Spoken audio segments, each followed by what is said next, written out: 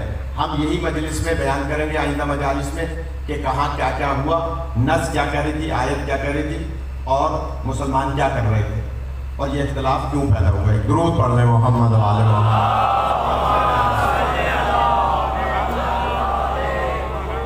آپ کو کسی غم میں نہ رلائے سوائے غم اہل بیت کے. حضرات، یہ مجالس کربلا کے بعد کی مجالس ہیں. کربلا میں حضرت زہرا کا باغ اجڑا، اور کس طرح سے لوگوں نے مخدرات عصمت، اور حضرات سخت روایات میں پڑھنے کا عادی نہیں ہوں کیونکہ مومن کا دل قبر حسین ہوتا ہے. لہذا وہ روایات جو آسانی سے برداشت کر سکیں، کتابیں بھری پڑھی ہیں مصائب اہل بیت سے. خدا آپ کو کسی غم میں نہ رلائے سوائے مظلوم کربلا کے. عزادارو، جب جناب شہر بانو مولا حسین علیہ السلام کے عقد میں آئی تھی، مولا علی علیہ السلام نے عقد بڑھایا تھا، اس وقت ان کے ساتھ، کیونکہ یہ شہزادی تھیں، کتاب کا نام ہے سراج غم، بحور الغمہ اور نزہۃ المصائب. ان 3 کتابوں میں یہ روایت ہے جو میں عرض کرنے جا رہا ہوں، جو دور دور سے آئے ہیں، میری مائیں بہنیں مجلس سن رہی ہیں، کہ جب بی بی آئیں مولا کے عقد میں تو 40 کنیزیں آپ کے ساتھ تھیں، کیونکہ آپ شہزادی تھیں، ایران کی شہزادی تھی۔ لہذا جب کنیزیں آئیں تو مولا حسین علیہ السلام نے بی بی شہربانو سے کہا کہ بی بی میں چاہتا ہوں کہ آپ کی اس شادی کی سبب میں ان میں سے کچھ کنیزیں آزاد کر دوں۔ بی بی نے کہا آپ مالک ہیں، آپ جو چاہیں فرمائیں۔ مولا نے 30 کنیزیں آزاد کر دیں۔ کنیزیں آزاد کرنا آسان کام نہیں ہوتا تھا اس زمانے میں، غلام آزاد کرنا آسان کام نہیں ہوتا تھا۔ مولا نے 30 کنیزیں آزاد کی، ان میں سے 10 رہ گئیں۔ روایت ان 3 کتابوں کے حوالے سے عرض کر رہا ہوں، علماء موجود ہیں، پڑھے لکھے حضرات، مجلس سے پڑھنے والے لوگ یہاں تشریف فرمائیں۔ مولا نے 10 کنیزیں رہ گئیں۔ جب مولا سجاد اس دنیا میں آئے تو مولا نے اس میں سے 9 کنیزوں کو آزاد کر دیا، 1 کنیز رہ گئی۔ سنیے گا، مولا نے ایک دن اس کنیز سے کہا کہ میں تمہاری شادی کرنا چاہتا ہوں، میرا غلام ہے جس کا نام ہے عبداللہ، جو کوفے کے نزدیک ایک پہاڑ ہے جس کا نام ہے کوہ مامورہ، کوہ مامورہ کا رہنے والا ہے۔ میں چاہتا ہوں کہ میں تمہارا عقد اس سے کر دوں اور تم اپنا گھر بساؤ۔ وہ کنیز مولا کے قدموں میں گر گئی۔ مولا آپ امام ہیں، امام کی بات ہم رد نہیں کر سکتے، بہتر تھا کہ آپ مجھے یہاں کنیزی میں رہنے دیتے۔ مولا فرماتے نہیں، میرا حکم سمجھو۔ کہ مولا اگر آپ کا حکم ہے تو میں کون ہوتی ہوں؟ حضرت مولا نے عبداللہ نامی شخص سے، کوہ مامورہ کے رہنے والے، جو کوفہ کی پہاڑیوں میں سے ایک پہاڑی ہے، وہاں اس کا عقد کر دیا۔ سنیے گا، جب وہ مولا کے گھر سے خدا حافظ کرنے لگی، ابھی ایک قدم باہر تھا، ایک قدم اندر تھا، مڑ کے دیکھ کے کہتی ہے مولا کبھی میرے غریب خانے پہ تشریف لائیے، مولا کبھی میرے غریب خانے پہ تشریف لائیے گا۔ سنیں گے حضرات جو رونے آئے ہیں، مولا فرماتے ہیں ہاں میں تمہارے گھر آؤں گا، کاش تم مجھے پہچان لو۔ حضرات یہ سننا تھا، رونے لگی۔ مولا یہ کیسے ہو سکتا ہے میں آپ کو نہ پہچانوں؟ مولا فرماتے ہیں میں اپنی بہنوں کو بھی ساتھ لاؤں گا، کاش تم انہیں پہچان لو۔ کہا مولا یہ کیسے ہو سکتا ہے میں جس آقا زادی کی خدمت کرتی رہی ہوں اس زینب ام کلثوم کو نہ پہچانوں؟ یہ کیسے ہو سکتا ہے؟ عزاداروں مولا فرماتے ہیں جاؤ ہم تم سے وعدہ کرتے ہیں۔ اس نے کہا مولا کب تشریف لائیے گا؟ مولا فرماتے ہیں کہ 61 ہجری ہوگی، محرم کا مہینہ ہوگا۔ جو رونے آئے ہیں دور دور سے، عزاداروں خدا آپ کو کسی غم میں نہ رلائے۔ جب گریہ بلند ہو اپنے دل کی دعا مانگیے گا۔ عزاداروں جس وقت محرم کا چاند نمودار ہوا اور 61 ہجری کا چاند نمودار ہوا، اس نے اپنے گھر میں رنگ روغن کرانا شروع کر دیا۔ اپنے شوہر سے کہا گھر کو سجاؤ، زہرا کا لال میرے گھر آئے گا، گھر کو سجاؤ زہرا کا لال۔ عزاداروں اس نے عبداللہ نے رنگ روغن کیا، اپنے گھر کو سجایا۔ عزاداروں جب 10 محرم آئی تھی، ان دونوں سے نہ پانی پیا جا رہا تھا، نہ کھانا کھایا جا رہا تھا، یہ دونوں رونا آ رہا تھا، ایک دوسرے سے کہہ رہے تھے کیا وجہ ہے کہ ہمیں گریہ ہو رہا ہے، ہم پر گریہ کاری ہے، نہ پانی پینے کو دل چاہتا ہے، نہ کھانا کھانے کو دل چاہتا ہے۔ عزاداروں دونوں رو رہے تھے۔ عزاداروں سنیے گا، جب 12 محرم گزری تو اس نے اپنے شوہر سے کہا جاؤ جا کر دیکھو بازار میں آثار نظر آئیں گے، اب تو آدھا مہینہ ہونے والا ہے، آثار نظر آئیں گے، میرے مولا کے لیے محلہ سجایا جائے گا، شہر سجایا جائے گا۔ عزاداروں کوہ مامورہ کا رہنے والا جب یہ شہر مامورہ میں جو کہ کوفے کے نزدیک ہے، عزاداروں جیسے ہی پہنچا یہ واپس آ کے کہتا ہے ہاں شہر تو سجایا جا رہا ہے، لیکن میں نے شہر میں دیکھا کچھ بیویاں ہیں جن کے ہاتھ میں اجرکم من اللہ، اور ایک بیمار ہے جس کے ہاتھ میں ہتھکڑیاں ہیں، پیروں میں بیڑیاں ہیں، اس کے ساتھ ایک چھوٹا بچہ بھی ہے جس کے ہاتھ میں رسی بندھی ہوئی ہے۔ عزاداروں یہ اندر آ کے کہتا ہے کہ اے کنیز حسین، اے کنیز حسین، نہ معلوم کون غریب ہے۔ اس نے کہا جلدی سے اندر سے کنڈی لگا لو، اس لیے کہ میری آقا زادی کی منع ہے کہ قیدیوں کا تماشا نہ دیکھنا۔ عزاداروں جو رونے آئے ہیں اپنے دل کی دعا مانگیے گا۔ عزاداروں کہا کہ کنڈی اندر سے بند کر لو، ہم اپنے گھر میں رہیں گے، نہ معلوم کون غریب ہے جو مار دیے گئے، ان کو جانے دو۔ عزاداروں بس آدھی رات گزری تھی، دروازہ بجا، ایک مرتبہ عبداللہ باہر نکلا، دروازے پہ شمر موجود تھا، کہتا ہے آج یہ سب تمہارے گھر میں رہیں گے،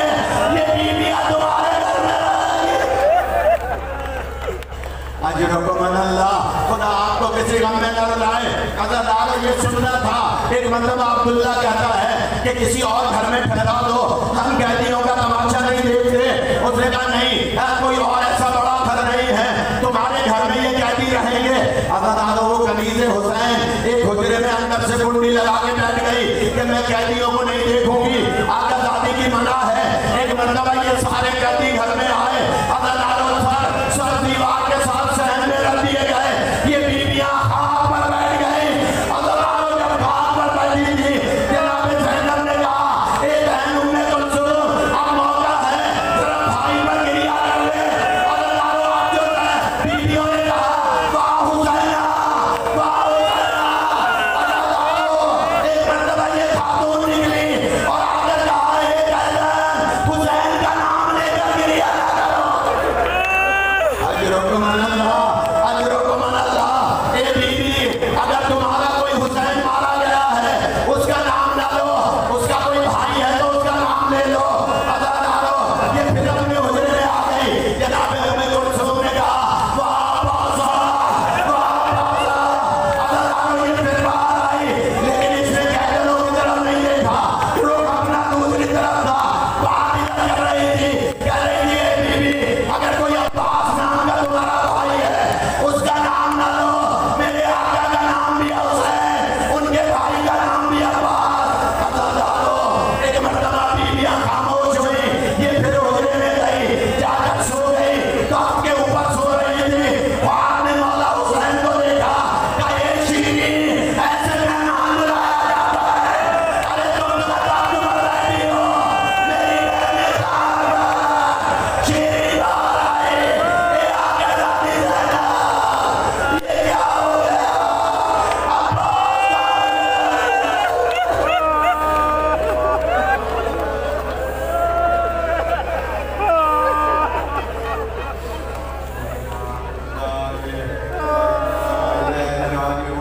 خداوندہ ان رونے والوں کو دنیا کے غم میں نہ رکھا، حاضرین اور غائبین کی ہماری شریعت کو حل فرما، بیماروں کو شفا عطا فرما، پریشان حالوں کی پریشانیوں کو دور فرما۔ جس جس نے تیری بارگاہ میں ہاتھ اٹھائے، یہ جا بجا علم مبارک رکھے ہیں، یہ مجلس عطا ہے، مصائب زینب ام کلثوم ہے، غربت ابو سے الحمد ہے۔ اللہ دارو اس کے صدقے میں سب کی دعاؤں کو قبول فرما۔ بار الہا محمد اہل بیت کی جان و مال عزت و آبرو کی حفاظت فرما، یا آخری حجت کا ظہور فرما، ہمیں امام کے غلاموں میں شمار فرما۔ ماتم حسین۔